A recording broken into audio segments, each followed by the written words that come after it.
Hayes stood at the edge of the massive hole in the ground and stared at the ship that should not exist in front of him, and the metal surface glowed with strange lights that moved like water across its hull. And he had been a soldier for 10 years, but nothing in his training prepared him for this moment. And the air around the craft felt wrong somehow, and it made his teeth ache when he breathed too deeply. The ship had crashed 3 days ago and carved a path through the Alaskan wilderness that stretched for miles. And yet, when his team arrived, they found the vessel completely intact without even a scratch on its surface. And the scans they ran showed readings that made no sense, and Dr. Peter Grant kept shaking his head and muttering about impossible energy signatures.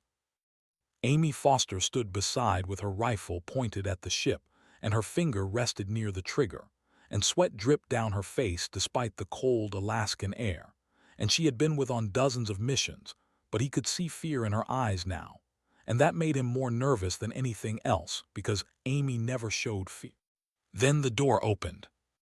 She walked out of the ship like she owned the world, and her movements were too smooth and too graceful to be human, and felt his hand move toward his weapon. But he could not look away from her, and she was tall and slender, and her skin seemed to shimmer between pale white and silver in the morning light, and her hair fell past her shoulders, and it looked like starlight had been woven into strands. And when her eyes met his, he felt like he was staring into something ancient and powerful and utterly alien. The woman smiled and spoke in perfect English, but her voice sounded like music and thunder mixed together, and realized she had not learned English from humans, but from studying them from far away, and that thought made his stomach turn. She said her name was Lyra, and she meant no harm to anyone on Earth and wanted to believe her, but every instinct screamed that she was dangerous, and Amy tightened her grip on her rifle and Peter fumbled with his scanning equipment, and the readings went crazy whenever Lyra moved. Kept his voice steady and told her they were from the United States military, and she had entered restricted airspace, and they needed to understand why she was here and what she wanted, and Lyra tilted her head in a way that reminded of a predator studying prey. And she said she was seeking asylum because her people had lost a war that destroyed 3 galaxies, and she was one of the last survivors. Amy asked about others, and Lyra said she had a companion who was sleeping inside the ship and recovering from wounds that would have killed any human 1,000 times over, and felt his pulse quicken. And he asked what kind of companion, and Lyra smiled again, but this time the smile did not reach her eyes. She said one word, and it hung in the air between them like a bomb waiting to explode, and the word was dragon. Exchanged glances with Amy and Peter, and he could see the same disbelief on their faces, and dragons were myths and fairy tales, and not real things that existed in the universe. But Lyra stood there calmly, and explained that her dragon had been bound to her for 7,000 years, and he was her weapon and her shield and her only friend in the cold darkness of space. Before could process this information, Lyra gestured toward the ship entrance, and soft blue light began to glow from inside, and she invited them to come in and see for themselves. And she promised to show them that she was not a threat, and she would share her story so they could understand why she had come to Earth. Every protocol and regulation had ever learned told him to refuse and call for backup and establish a secure perimeter, but something in those ancient alien eyes held him frozen, and he felt drawn toward the ship like metal to a magnet. And part of him knew this was a terrible idea, but another part needed to know the truth. He heard himself say they were going in, and Amy protested, but ordered her to stand down, and they crossed the threshold into the alien ship, and immediately the temperature dropped, and the air smelled like ozone mixed with cinnamon, and the interior made no sense because the corridors were vast and stretched far beyond what the external size of the ship should allow. Walls seemed to breathe with patterns of light that pulsed like a heartbeat, and the floor felt solid, but also somehow alive under their boots, and felt like they were walking inside a living creature rather than a machine, and that thought made him deeply uncomfortable. Lyra led them deeper into the ship, and her footsteps made no sound, and she moved with the confidence of someone who had walked these halls for centuries and tried to memorize the path. But the corridors seemed to shift and change behind them, and he realized escape might be impossible if Lyra decided not to let them leave. She spoke without turning around and said she had not lied when she said she meant no harm, but she had not told the complete truth either, and felt his hand move to his weapon again, and he demanded to know what truth she was hiding. Lyra stopped walking, and her voice became cold and empty when she said her people were not the victims in the war that destroyed them, and they had been the aggressors, and they had been very good at it, and felt ice form in his stomach. The corridor opened into a chamber so large that could barely see the ceiling, and there in the center lay a creature from nightmares and legends, and its body was covered in black scales that seemed to absorb light, and red wings were folded against its sides, and each wing was larger than a passenger airplane, and the creature opened one eye and felt his breath catch in his throat. The eye was the size of a car, and filled with intelligence that was clearly not animal and not human, but something older and more powerful than either. And the dragon studied them with the patience of something that had lived for thousands of years, and could wait thousands more. Lyra reached out and touched the massive creature with surprising gentleness, and she introduced him as and said this was the story of how they came to be the last of the Void Elves, and why the universe might regret that they survived. The dragon breathed out, and hot air washed over in his team, and it smelled of sulfur and ancient fires, and realized with complete clarity that he had made a massive mistake, and this woman and her dragon could kill them without effort, and no one would ever find their bodies. Behind them, the door sealed shut with a sound like a tomb closing, and Lyra turned to face them fully, and her expression was sad but determined, and she said they deserved to know the truth about what was coming, and why Earth needed to prepare, and why she was their only hope of survival.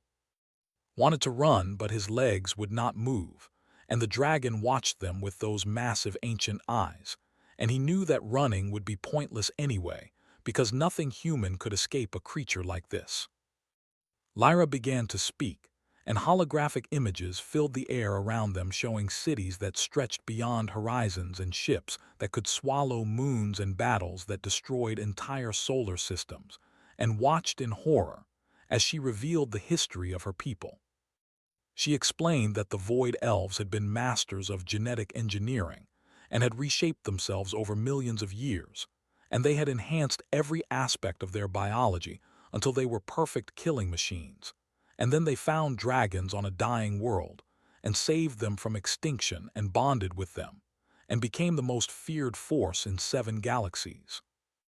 Amy lowered her rifle slightly and asked what happened if they were so powerful, and Lyra showed them images of another species called the Collective, and they were a hive mind that stretched across billions of individuals,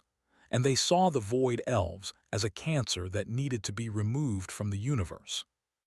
The war that followed lasted 3,000 years and destroyed countless worlds, and in the end the Collective won through sheer numbers and attrition, and Lyra watched her burn and her children die, and her civilization collapse into dust and ashes.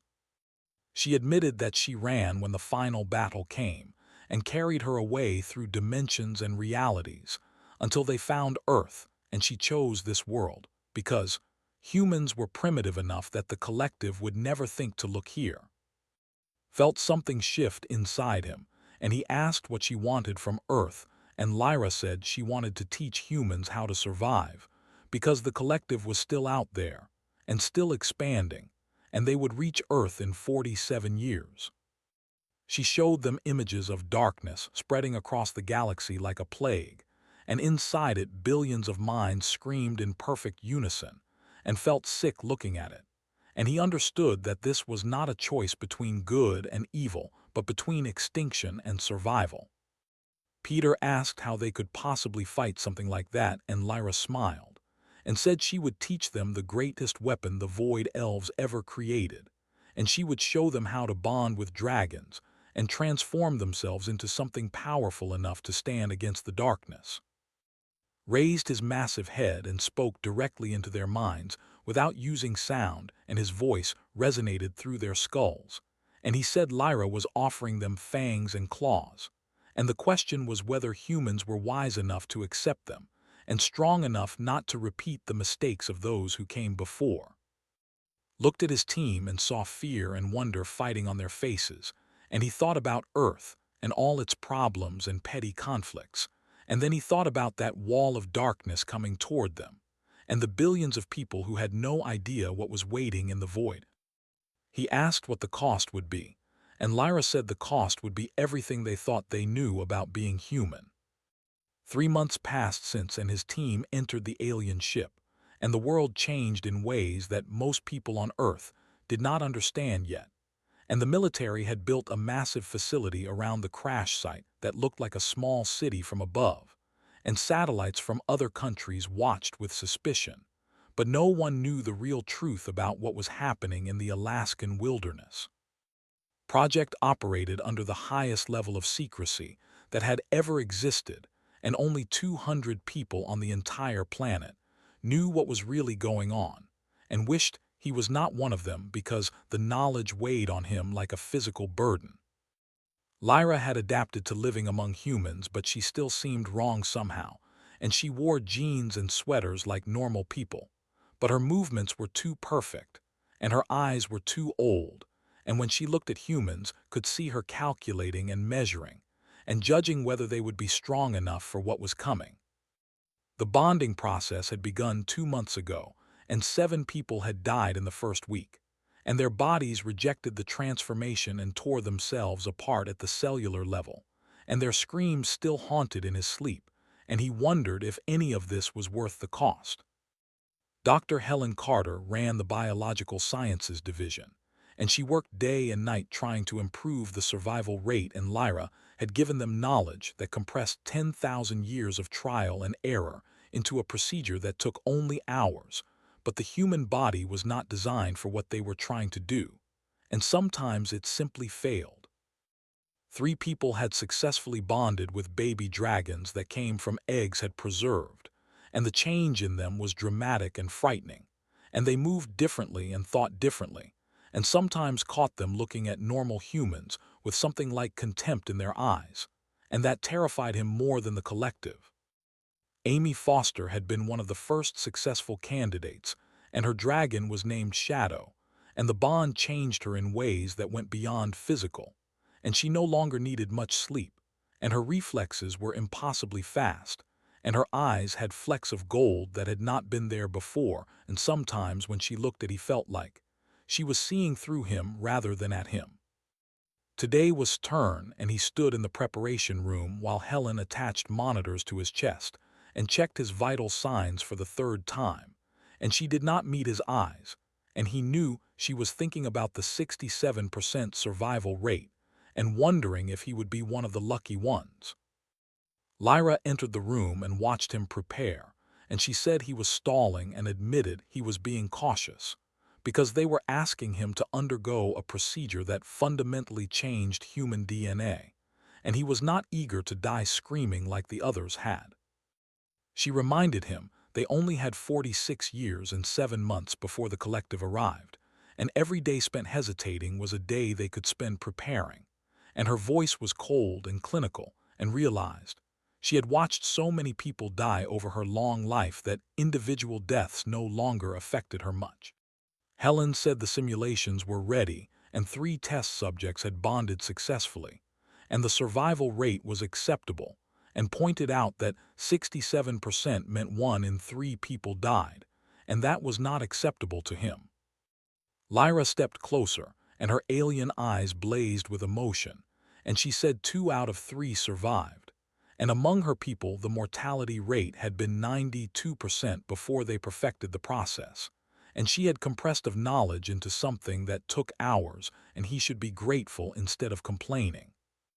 Felt anger rise in him, and he said 7 people had died in testing, and Lyra's voice cracked like a whip, and she said billions would die if they failed to prepare. And did he think she enjoyed watching humans perish under her guidance? And she had already lost her entire species, and everyone she ever loved, and she was trying to give Earth a chance to avoid that fate. The room fell silent and Amy entered and said the dragon was ready and his name was Rax, and he was awake and asking for. And hearing those words made stomach drop because he knew there was no going back now. They walked through corridors carved into the mountain, and the temperature rose as they descended, and could feel the presence of the dragons before he saw them. And it was like standing near a massive electrical generator, and the air itself vibrated with their power.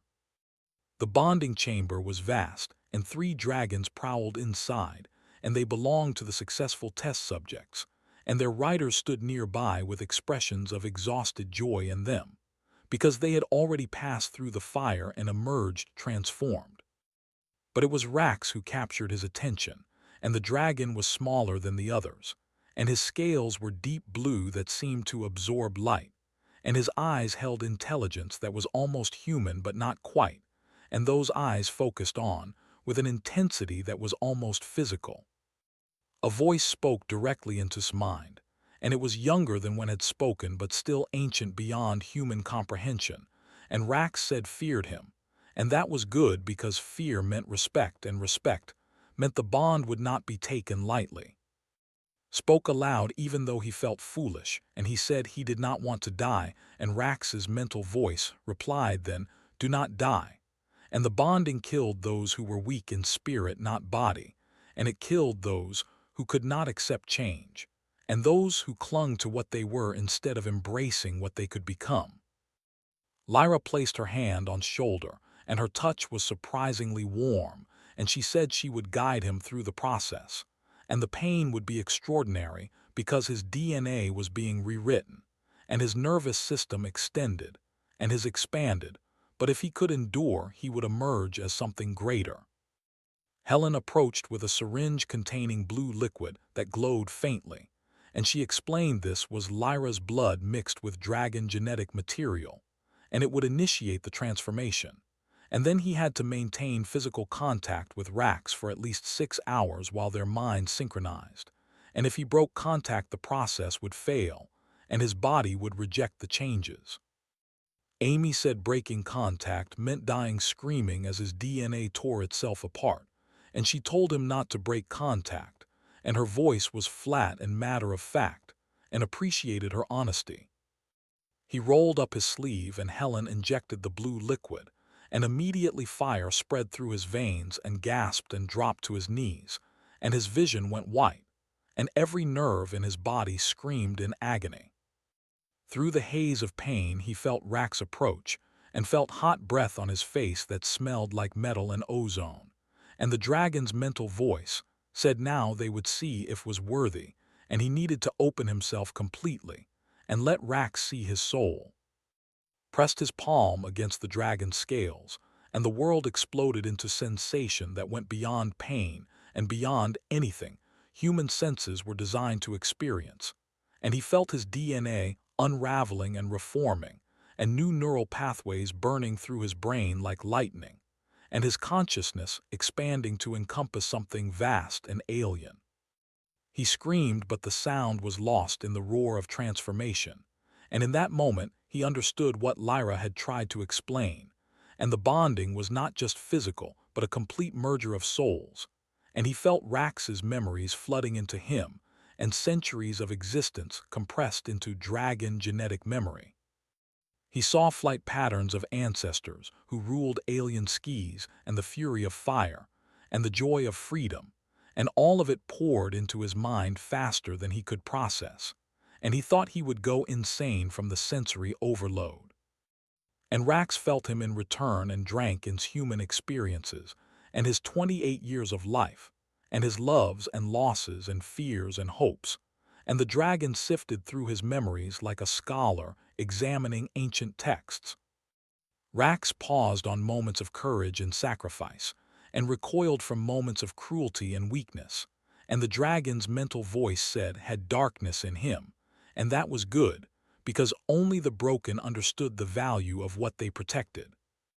Heard himself say he would not fail, and Rax replied, "Then rise as the first of the dragon guard, and rise as the weapon humanity needed, and rise as proof that humans could become more than they were."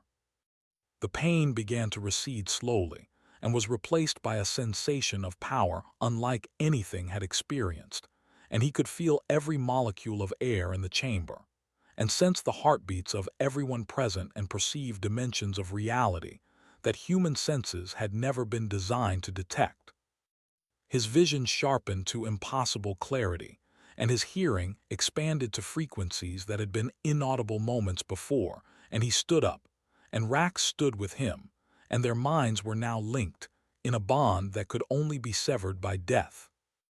Lyra smiled and genuine pride showed on her alien features, and she welcomed him to the Dragon Guard, and said now the real work would begin, and looked at his hands, and saw they were trembling but not from weakness, and he felt Rax's presence in the back of his mind like a constant warm pressure.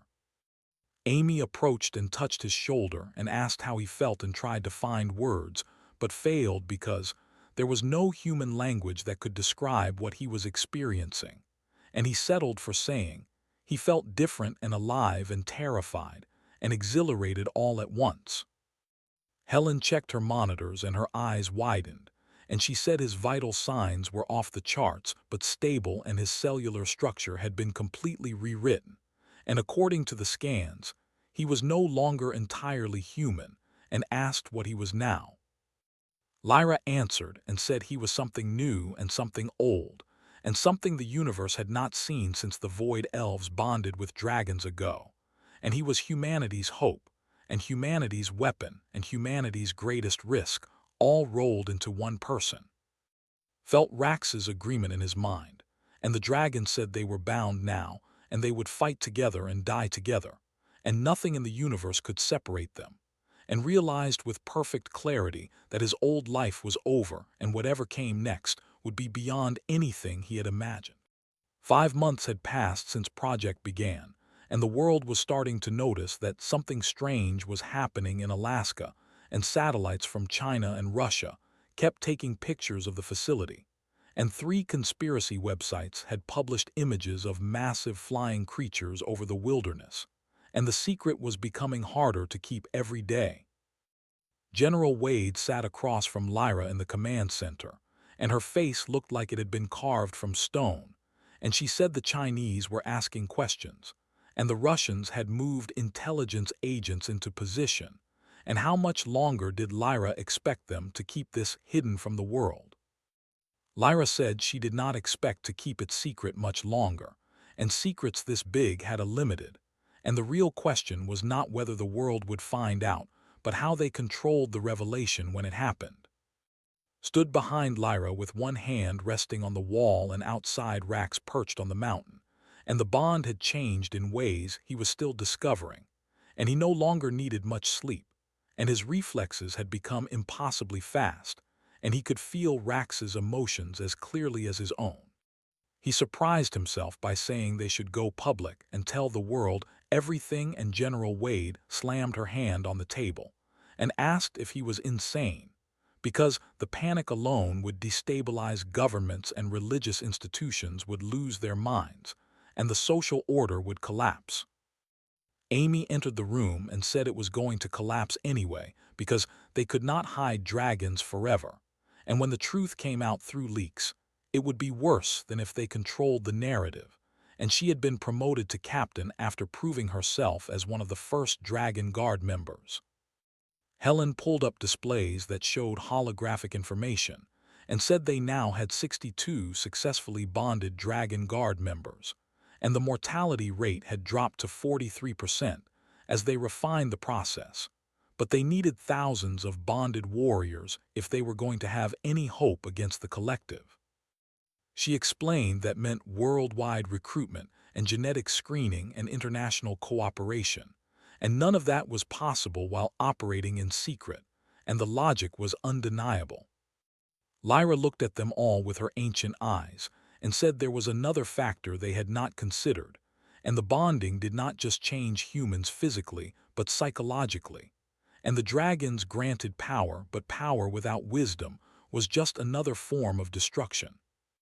She gestured to screens showing psychological profiles of the Dragon Guard, and said 30% showed signs of increased aggression, and 20% reported dreams of conquest, and 15% had expressed views that they were superior to normal humans. The room went silent, and everyone understood what she was saying. Said quietly that they were creating exactly what Lyra had run from, and an elite warrior class that saw itself as better than everyone else. And Lyra nodded and said humans were flawed like all species, and her people fell, because they believed their power made them superior, and she was watching the same patterns emerge in the Dragon Guard.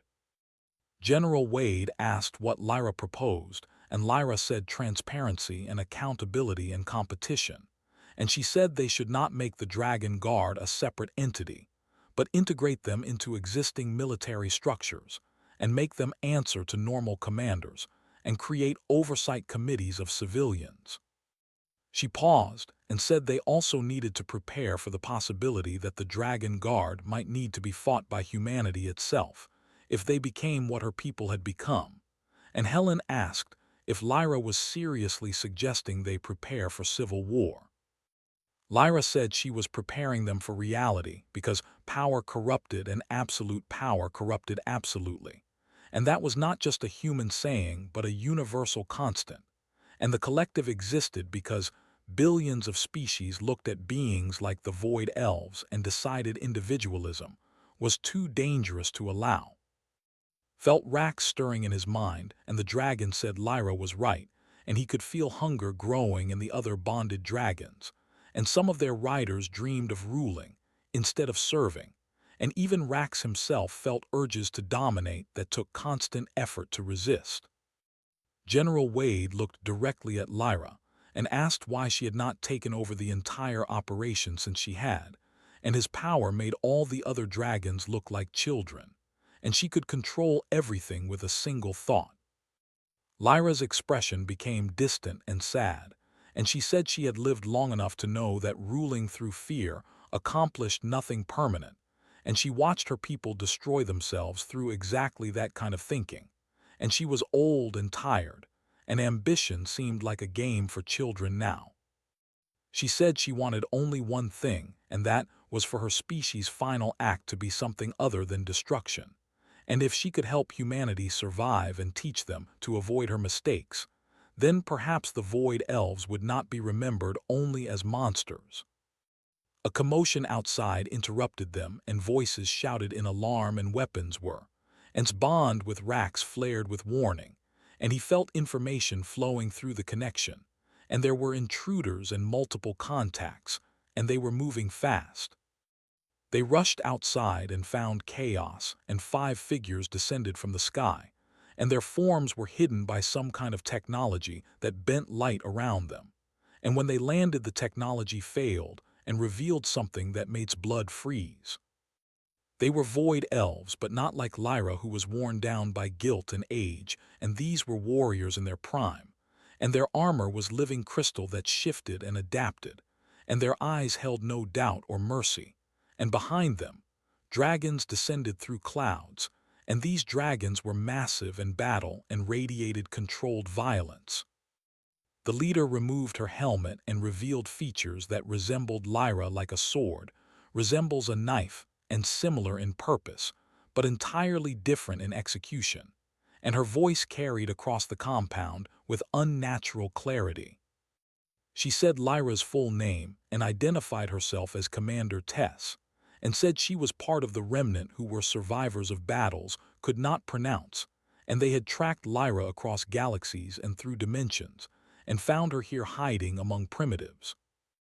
Tess looked at the human facility with barely hidden contempt, and said she found Lyra teaching their secrets to humans, like casting pearls before animals, and Lyra's face had gone pale, and she said she thought Tess died in a battle years ago.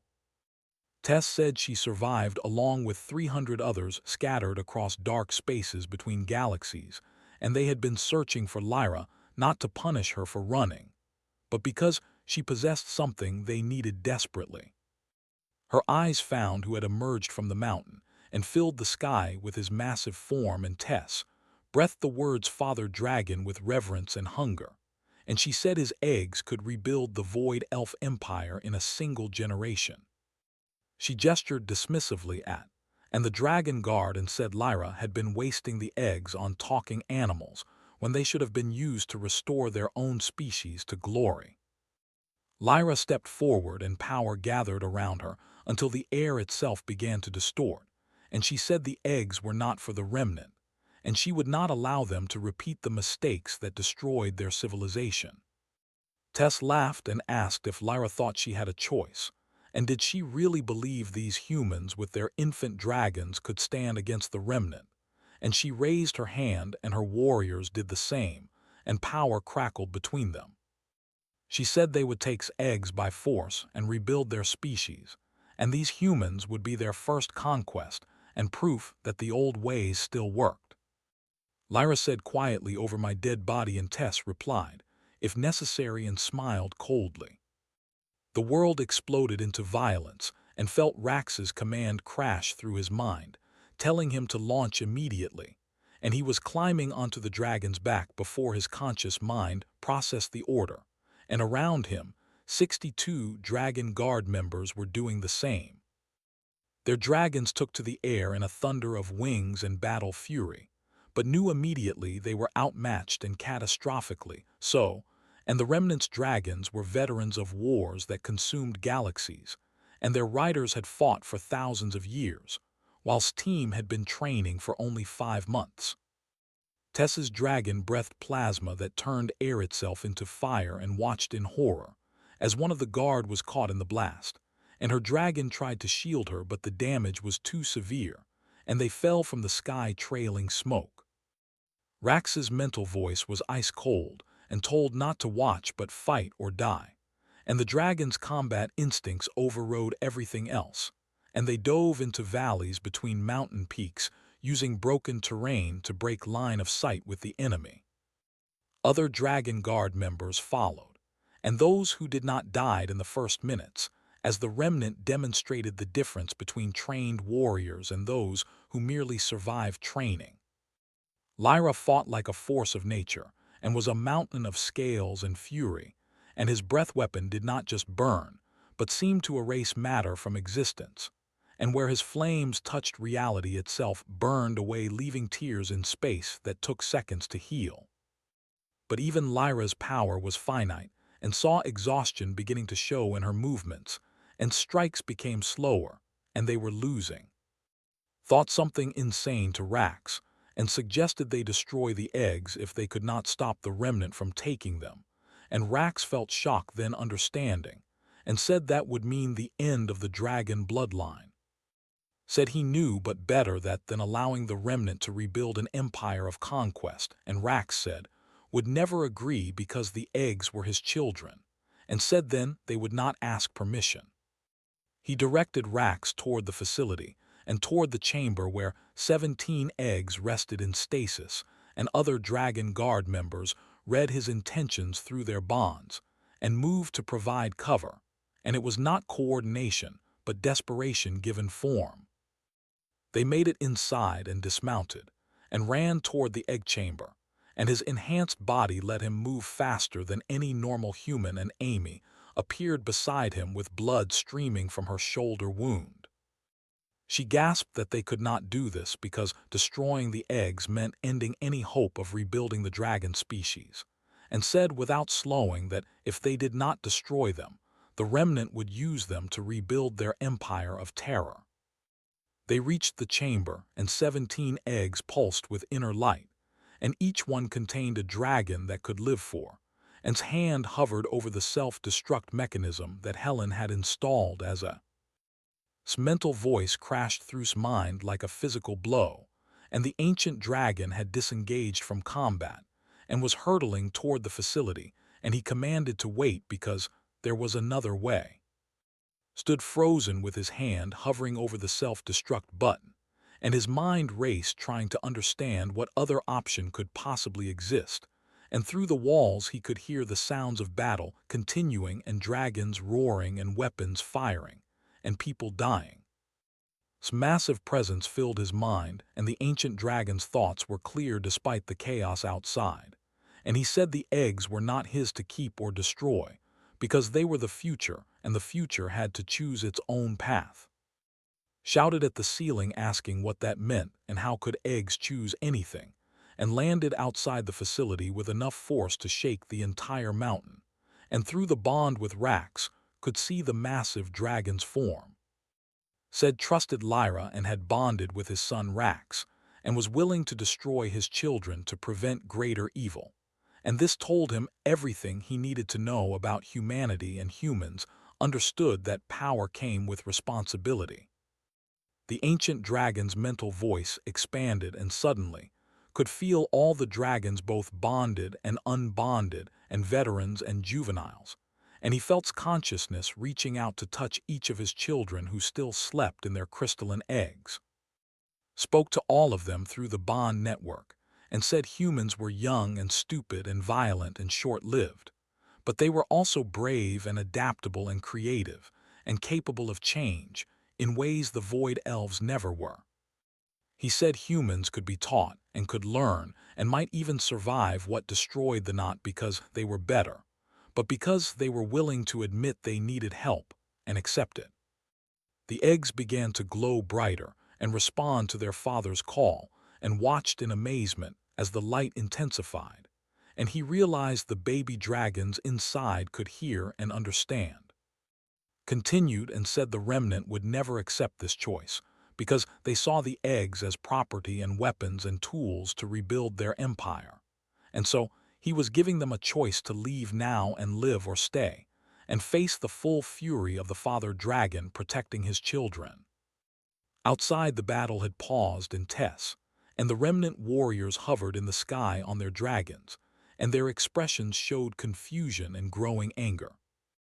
Lyra landed beside, and her body was bleeding from a dozen wounds, and she said quietly that he could not win against all of them, and she knew Tess would rather destroy the eggs than see them bonded to humans.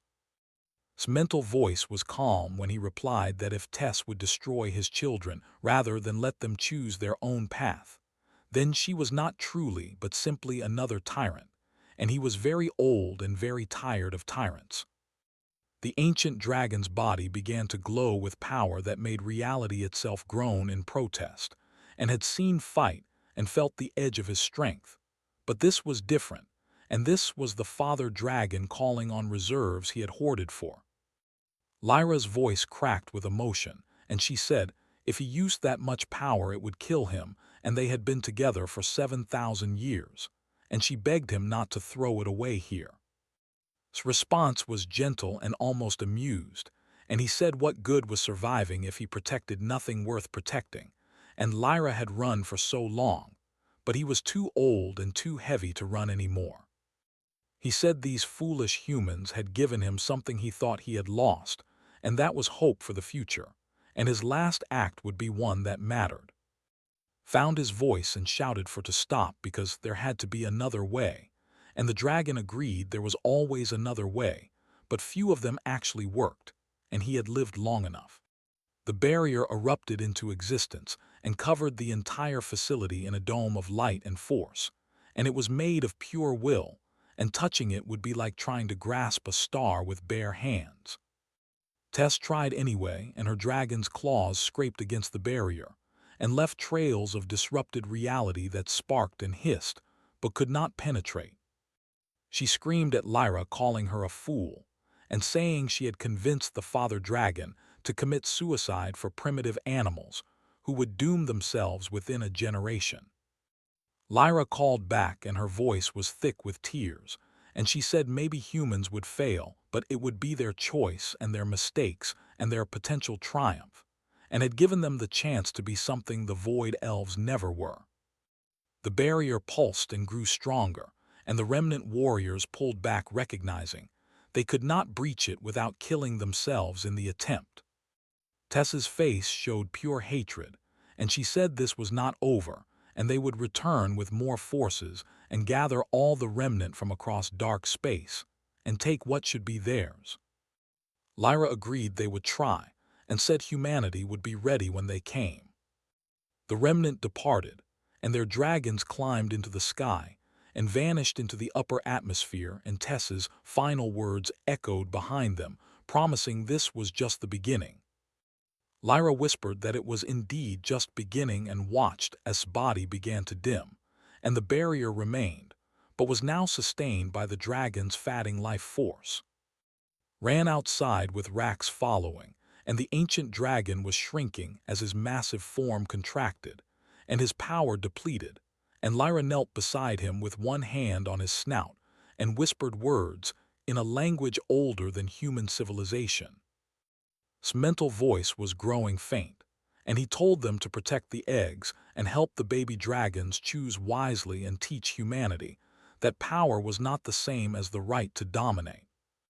Promised they would, and swore an oath that he would dedicate his life to that purpose. So attention shifted to Lyra, and he said she should not mourn because they both knew this was coming, and he was glad his ending had meaning after such a long life. Lyra said through her tears that they were supposed to see the next age together, after 7,000 years of companionship. The ancient dragon's voice was warm when he said she would see it through the humans, and through these children who might just be wise enough to succeed where the void elves failed. His breathing slowed and then stopped, and the barrier he created remained, and was now sustained by the eggs themselves in their first conscious act of protecting each other and their chosen future. The silence that followed felt heavy and wrong, and General Wade's voice came over the radio demanding to know what satellites had just detected over Alaska, and saying the president wanted immediate answers. Looked at the facility and the glowing eggs, and the survivors of the Dragon Guard and Lyra weeping over her oldest friend, and he thought of Tess, and the remnant gathering forces somewhere in the darkness between stars.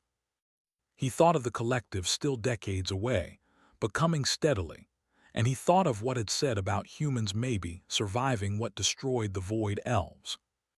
General Wade's voice came again, asking what they should tell the world, and made a decision. He said to tell them the truth, and tell them everything, and then tell them humanity needed help, because what was coming was bigger than any nation or ideology or species could handle alone. Rax's mental voice was warm in his mind, and said might actually survive this after all. Replied maybe, but not by hiding and not by pretending to be better than they were, and they would do it. The way believed they could by being honest about their flaws, and asking for help, and trying to be better than yesterday. In the biosecure chamber, 17 eggs pulsed with light and 17 potential futures waited, and 17 chances for humanity to prove they were worthy of the gift the Father Dragon died to protect. The war was coming, but humanity would face it not as ignorant children, but as a species given the tools to forge its own destiny, and they just had to be wise enough to use those tools correctly. Amy stood beside and her hand rested on his shoulder, and she said quietly that they had lost 12 Dragon Guard members in the battle and 43 were wounded, and the survivors were traumatized and angry. Nodded and said they would mourn the dead and honor them and learn from what happened because that was what would want. Helen approached and said the eggs were responding to stimulus now and showing signs of consciousness, and they would hatch within weeks and humanity needed to decide who would be chosen for bonding. Lyra stood slowly, and her alien features were marked with grief, but also determination, and she said the dragons would choose their own riders and humans would have to trust that the baby dragons had inherited their father's wisdom. General Wade arrived in person, and her expression was grim, and she said every major government on Earth was demanding answers, and they could not keep this secret another day. Looked at her and said then they would not try, and tomorrow they would tell the world that aliens existed, and dragons were real, and humanity had 46 years to prepare for an invasion that would make every war in human history look small. The general asked if he was ready for the chaos that would follow and said no, but they had no choice because the alternative was extinction. Lyra placed her hand on cooling scales one final time and said goodbye to her friend of 7, and then she turned to face the humans and her ancient eyes held resolve. She said humanity had been given a gift purchased with the life of the greatest dragon who ever lived, and now came the hard part of proving they deserved it. The sun set over the mountains and over the battlefield that would become a memorial, and knew their lives would never be the same. But change was better than extinction, and struggle was better than surrender, and hope was better than despair. 2 years had passed since the day died protecting humanity's future, and the world had changed in ways no one could have predicted, and the Dragon Guard now numbered 3,000 members from 47 different nations, and the eggs had hatched and new bonds had been formed with each dragon choosing its own rider. The revelation had gone exactly as badly as everyone feared, and exactly as well as anyone hoped, and religious institutions struggled to reconcile aliens and dragons, with their teachings, and governments fought over who would control the Dragon Guard, and conspiracy theorists claimed it was all fake despite overwhelming evidence. But humanity adapted because that was what humans did best, and they learned to accept that they were not alone in the universe, and that something terrible was coming, and they needed to prepare or die. Stood on the observation deck of the new headquarters built into the Rocky Mountains and watched young Dragon Guard members training with their partners. And through his bond with Rax, he could feel the determination and fear and hope that drove them all. The remnant had attacked twice more in the past 2 years, and both times they were driven back. But the cost had been high, and 200 Dragon Guard members died defending Earth, and their names were carved into the memorial wall that stretched for 50 meters. Lyra stood beside him, and she looked older somehow despite her alien nature, and grief had worn lines into her perfect features, and she stared at the trainees with an expression had learned to recognize as maternal concern, mixed with fear. She said the collective was 36 years away now. According to the deep space probes, humanity had learned to build using her knowledge, and the time seemed both impossibly long and terrifyingly short. Nodded and said humanity had learned to fight as one species, which was something they had never managed before, and the Dragon Guard included members from countries that had been enemies for generations, and they fought together because the alternative was extinction. Amy approached, and her rank insignia showed she was now a colonel, and Shadow had grown into a massive dragon, whose scales seemed to drink in light, and she reported that the batch of candidates was ready for bonding, and the mortality rate had dropped to 28%. Felt sick at that number because it meant more than 1 in 4 people still died, but Lyra reminded him it was better than the 92% her people had suffered, and humans had compressed of trial and error into 2 years of desperate research.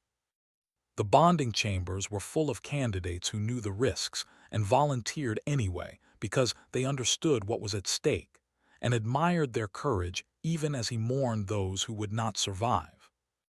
Helen entered with data displays and said the psychological screening had improved, and they were identifying candidates who had the mental resilience to handle the transformation, and rejecting those who showed signs of potential corruption by power. But the problem remained that power changed people, and even the best candidates sometimes emerged from bonding with attitudes that worried, and 15% of the Dragon Guard showed supremacist tendencies and believed they were better than normal humans. Lyra had implemented oversight systems, and the Dragon Guard answered to civilian committees and military commanders who were not bonded, and this created tension, but also accountability, and it was the best solution anyone could devise. General Wade appeared on the video screen, and her hair had gone completely gray in 2 years, and she looked exhausted but determined, and she said intelligence reports indicated the remnant was gathering forces, and tests had been spotted recruiting isolated void elf survivors from across 3 galaxies. The threat was growing, and the remnant now numbered close to 800 warriors with their dragons, and they were veterans who had fought in wars that destroyed solar systems and humanities. 3,000 Dragon Guard members were still learning how to work together. But humanity had advantages the remnant did not, and they had numbers and industrial capacity, and the ability to adapt quickly, and they had learned to combine dragon power with human technology in ways that surprised even Lyra. The fusion of alien knowledge and human innovation had produced weapons and tactics that did not exist in Void Elf tradition, and sometimes the old ways were not the best ways, and humans proved that creativity could compensate for lack of experience. His communicator buzzed, and Rax's mental voice filled his mind with urgency and alarm, and something was wrong, and the deep space sensors had detected an anomaly, and it was big and moving fast. Everyone rushed to the command center, and displays showed data that made no sense, and something massive was approaching Earth at speeds that should be impossible, and it would arrive in less than 24 hours. Helen worked frantically at her console and said the energy signature matched nothing in Lyra's database, and it was not the collective because they were still decades away, and it was not the remnant because the signature was completely different. Lyra's face went pale, and she whispered a word in her own language that translation implant rendered as doomsday, and she explained that during the final days of the Void Elf Empire they created weapons of last resort, and some of those weapons were autonomous and programmed to hunt down surviving. One such weapon was called the Purge Fleet, and it consisted of ships controlled by artificial intelligence with a single purpose: to find and eliminate any remaining Void Elves and prevent them from rebuilding their empire. Felt ice form in his stomach and asked if the weapon could distinguish between Void Elves and humans bonded to dragons, and Lyra said she did not know because the Purge Fleet predated the human bonding program. The mathematics were simple and terrible, and if the Purge Fleet could not distinguish, then it would see Earth's 3,000 Dragon Guard members as targets, and it would try to eliminate them, and possibly all of humanity in the process. Amy asked if there was a way to communicate with the fleet and explain the situation, and Lyra said the artificial intelligence was designed to be incorruptible and immune to persuasion, because the Void Elves feared someone might try to turn their own weapons against them. General Wade demanded to know how they could fight something like this, and Lyra admitted she did not know because the Purge Fleet was designed to be unstoppable, and it had successfully destroyed the last major Void Elf strongholds during the final collapse. 24 hours passed in frantic preparation, and every Dragon Guard member was mobilized, and humanity's conventional military forces took positions around major cities, and orbital defense platforms that had been built using Lyra's knowledge came online. The Purge Fleet arrived, and it was smaller than expected and consisted of only 5 ships, but each ship was the size of a mountain, and they moved with eerie precision, and their weapons charged with power that made Earth's defensive systems look like toys. A message broadcast on all frequencies, and the voice was artificial and cold, and completely devoid of emotion, and it stated that Void Elf DNA signatures had been detected on Earth, and all carriers of such signatures would be eliminated to prevent species resurgence. Lyra transmitted back and identified herself, and explained that the Dragon Guard were humans, not Void Elves, and they posed no threat of rebuilding the Empire, and the AI should stand down. The response was immediate and inflexible, and the Purge Fleet's programming did not allow for exceptions, and any organism carrying Void Elf genetic markers or bonded to dragons of origin was classified as a threat to galactic stability. The first ship fired, and a beam of energy stabbed down from orbit and struck the mountains near the training facility, and matter simply ceased to exist where the beam touched, and a crater half a mile wide appeared in less than a second. Launched with Rax and 3,000 Dragon Guard members took to the sky in the largest coordinated action they had ever attempted, and they flew toward the Purge Fleet, knowing most of them would not survive. The battle that followed made the fight with the remnant look small, and the Purge Fleet's weapons were beyond anything humanity had prepared for, and dragons fell from the sky by the dozens and their riders screaming as they died. But humanity fought back with everything they had, and nuclear missiles launched from submarines and orbital platforms fired kinetic weapons, and the Dragon Guard attacked from all angles, using tactics that the AI had not been programmed to expect. Rax dodged energy beams that could vaporize a dragon instantly, and felt terror and exhilaration mixing in his mind. And through the bond he sensed other riders falling and dying, and sacrificing themselves to create openings for others. Lyra flew alone on a small combat shuttle because was dead, and she had no dragon partner, but she fought with weapons that channeled her own life force, and every shot took years off her already ancient existence.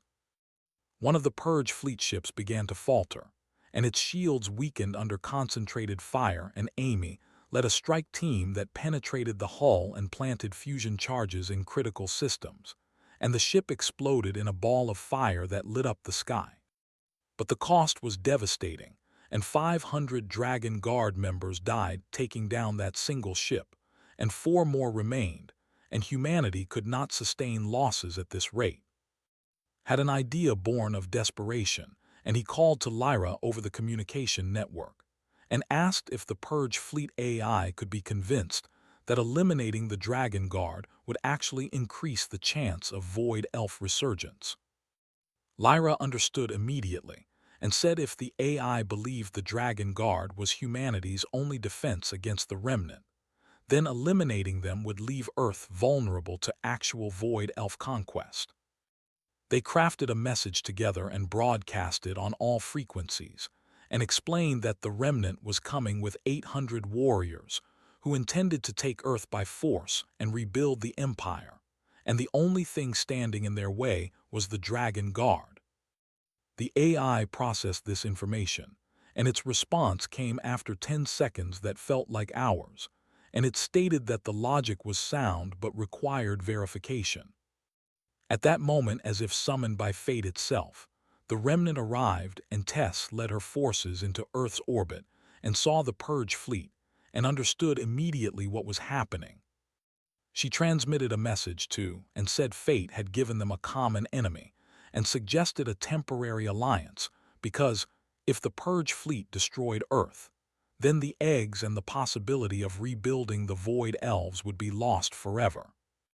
Looked at Lyra, and she nodded slowly and said sometimes you had to ally with monsters to fight worse monsters, and this was one of those times.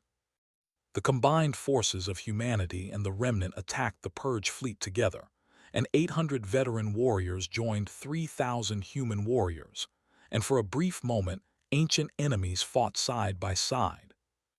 The battle raged for 6 hours, and 2 more Purge fleet ships were destroyed, but the cost was staggering, and 1,500 Dragon Guard members died, and 300 Remnant warriors fell, and the AI fought with cold efficiency. Finally, the last 2 ships began to withdraw, and their programming recognized that continued combat would result in mutual destruction, and they transmitted a final message stating that Earth would remain under observation,